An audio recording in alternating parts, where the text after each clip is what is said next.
Assalamu alaikum. Bismillah ar-Rahman ar-Rahim. I think everything has been said. Um, and I've been given the slot just before lunch. So I hope you have, I won't be long. Prime Minister, Representative Ma'alin, leaders, ladies and gentlemen. I've been asked to speak about ethnicity and the state in our post-colonial situation. To set the scene, I should begin by drawing on the current situation in the popular media as it pertains to current politics around the world. There's a reach to declare that tribalism, ethnicity, and what I've termed clanistanism. I grew up in Masai land, so I know about clanism, and I'm a Somali. So, I've grown up around those issues. It's the new vogue. Political commentary from the politics of Donald Trump to Fortress Europe has been described as ethnic fortresses that keep away other nationalities, particularly Africans, who are crossing the Mediterranean in record numbers. In a cruel irony, these migrants are themselves running away from the so-called ethnic confrontations in these post-colonial states. As ethnicity then is a potent symbol of political struggle. Today it is invoked in ways that we quickly understand. Professor Zhuang has been quoting Frantz Fanon. The great Frantz Fanon once quipped that the colonial condition was a Manichaean condition, a binary place of one group as opposed to the other. It is a place of close quarters where your color defines your future. There's clearly the case in Palestine. I'm shocked that through 2 days of conferences, no one has mentioned what is going on in Gaza. Terrible human rights crime. And I hope we can take 10 seconds to remember the victims who are suffering in that place. So ethnicity is a very potent force. In the Balkans, you remember, there was a huge problem about ethnicity, and Kosovo got independence because of ethnicity. Yugoslavia is a quick example of how ethnicity is powerful in politics. It would be an understatement to say that ethnic identification and its tremendous impact on our continent is wanting, because today we know that President Ruto, for an example, says that the last election was about issues. And we all know it was not about issues, we all know it was about ethnicity and how ethnic patterns emerged and how it voted. As we survey the state and ethnicity in our post-colonial condition, we must ask ourselves what is our experience in the last 60 years. The great philosopher Fernand Braudel wrote in his book on history, everything must be recaptured and relocated in the general framework of history. So despite the difficulties and the fundamental paradoxes and contradictions, we respect the unity of history, which is also the unity of life. So Fernand is telling us that history is a measure of our political life. If we understand history, we understand our political lives, we understand what is going on in our current situations, and we can predict the future outcomes of our societies. But we have to have a grasp on history. I saw Representative Farah Ma'alin speak about that. I saw the Sheikh speaking about it. And I think that all the young people who are here have a grasp now of what history is all about and what's happening in our continent. And this is why there's a great struggle for democratic government. I sensed in our discussions here that there was this idea that authoritarianism and development go together. Without authoritarianism, you cannot have development. I think we're obfuscating development theory if we claim that authoritarianism is the best way for us to go as far as development is concerned. The state in post-colonial condition is a derivative of our civilizational history. Professor Masharia was speaking about the great Edward Said and Huntington and the clash of civilizations. He forgot to mention about Kemet. That preceded those civilizations and informed the Greeks. And the Islamic revolution then brought about the interpretation of the Greek works and the Roman works. And so this clash of civilization is at the very core of how we describe ethnicity. I'll give you an example. In West Africa, before the coming of the white man or the Europeans, you had places like the Edo State, Benin, you had the Islamic caliphates in West Africa that had developed states, proper states. And funny enough, they were very democratic. Women led some of these states. So it's important to call out this issue of authoritarianism and development, because pre-colonialism, we had states and we had ethnicities. But the critical thing is that when the colonial system came, it forged new ethnicities. You see, nations were being forged in places like Nigeria well before the Europeans came. And when Lord Lugard came and decided to create the mandate, the ethnicities of the Edo people or the Benin people or the other ethnicities that were there were then refashioned and recast into different ethnicities to serve capital. And I'm using Fernand Braudel as a motif simply because in his book, The Mediterranean and Philip II, it tracks how finance capital creates ethnicities, creates conditions for nations, and creates invented nations. So you have an invention of a country, say, like Ethiopia. You have an invention of a country like Kenya. You have an invention. But these inventions then become permanent, and they become normalized. And we accept them, while we know they are unnatural in many ways. So we have to understand capital not only in the unilateral way in which my senior learned has described, but from a concept of hegemony.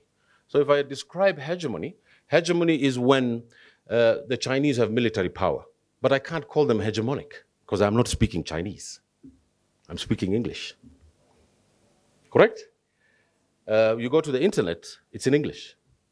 You go to pop culture, it's in English. You go to the groceries, it's in English. You go to any airport, you want to speak English. They expect you to speak English. So hegemony is having McDonald's and Kentucky Fried Chicken. Apart from having military power, industrial power, and huge states, there must be consent from the people to accept you as the hegemon. So today in world affairs, the hegemon is the United States. And this uplifting of China as a competitor, I think, is a false narrative, if you look at all the indicators. And I don't want to go into that. So I urge you to look into the southern Italian Antonio Gramsci's book called Prison Notebooks, who has spoken about hegemony and how the political conditions for it is derived. I remember speaking at a program that Representative Farah and I are on KTN, and speaking about the totem poles of ethnicity and nationalism. I think it's important for us to understand very clearly that nationalism is not an African affair. It is from the French Revolution. The time between the 15th and the 18th century, probably the most critical time in human history, because the major political force of our time is nationalism. And then we could see all the speakers who were here speaking about defending the nation, defending the country, defending sovereignty, defending. I argue that we have a common home now called East Africa. And I think that that common home is going to solve much of the political and economic problems that we have today.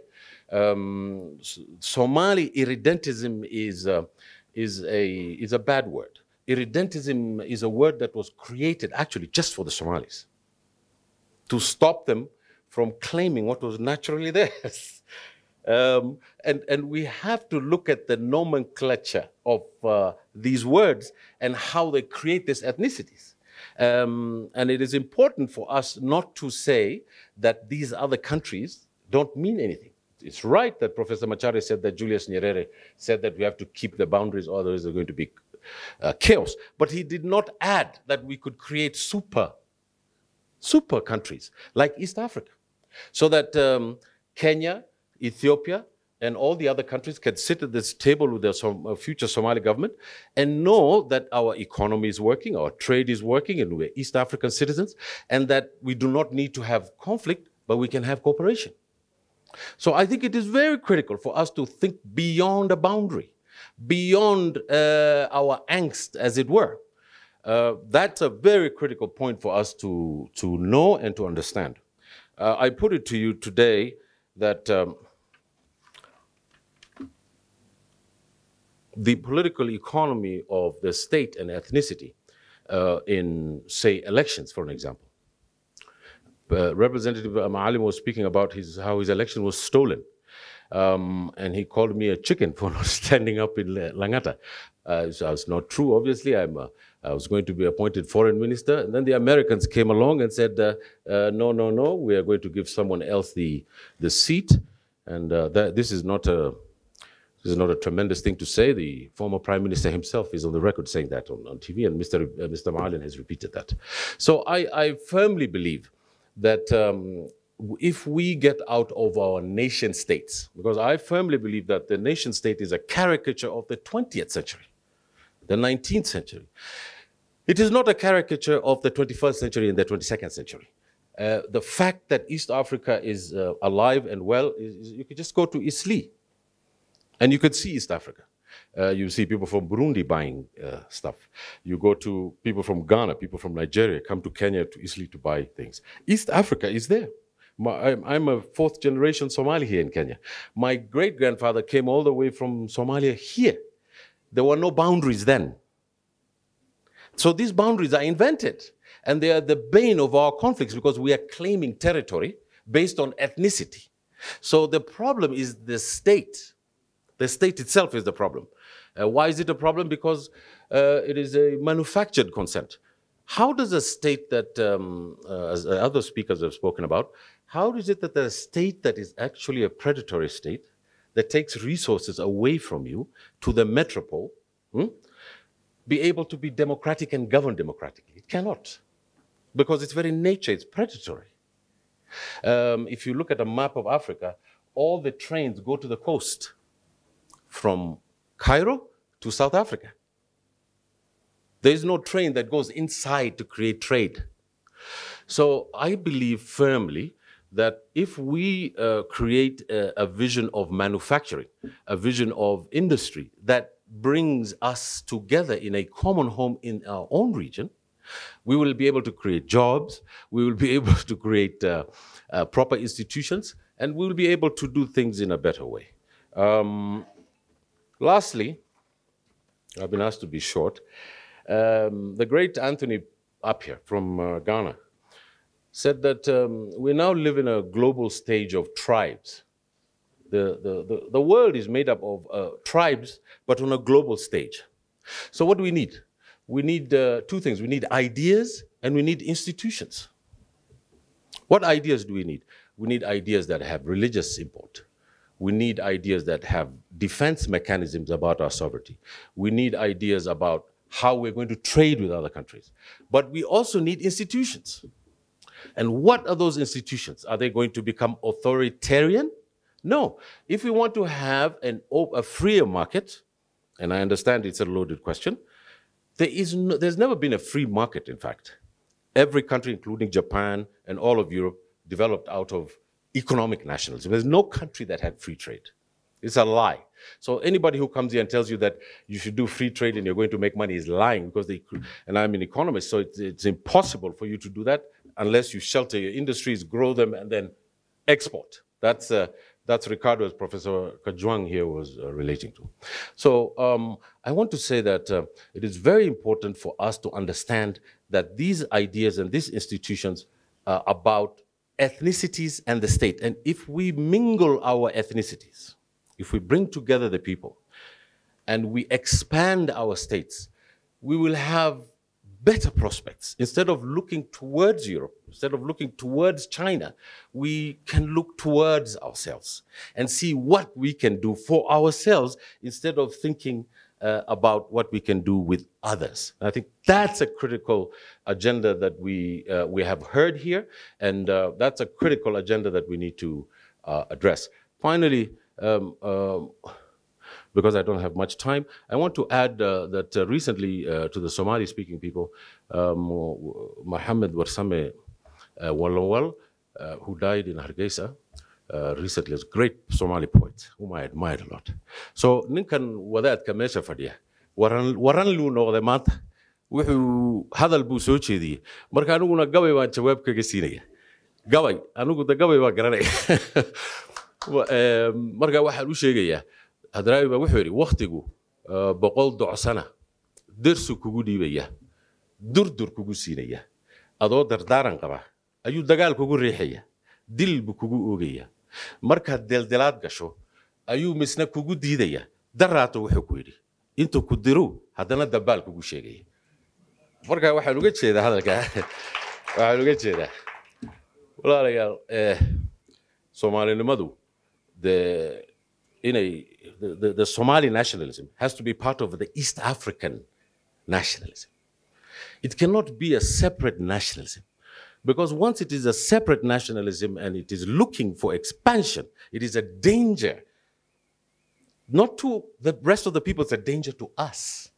The collapse of the Somali state happened under the aegis of invading Ethiopia. It did not happen because there was an internal problem. Had we not invaded Ethiopia and fought that war, the Somali state would be alive today. It's not the rebel movements who did it. It's the American forces and the Soviet Union that decided that the Somali state had to go. So it is important for us to send a signal that we are part and parcel of a region, and we're not separate. This separateness has cost many, many countries its downfall. The third and last comment is this. If we're to have ideas and institutions, as Anthony up here has said, we must have our own forms of democratic life. We must have our own forms of constitutional life. We must have our own forms of making sure that our society has some kind of pluralism. Representative Farah was talking about South Korea. President Park used to shoot the chaebol chairmen who did not deliver. They did transform South Korea into one of the great economic countries in the world. But right away, they changed into a democracy because they knew that the authoritarian system was not going to work endlessly. So I don't believe, and my sister is from Eritrea, is listening to me, that authoritarianism and sovereignty and isolation and nationalism is the answer for the 21st century. I believe that regionalism, openness, democratic government, and government of the people, by the people, for the people is the way forward. Thank you.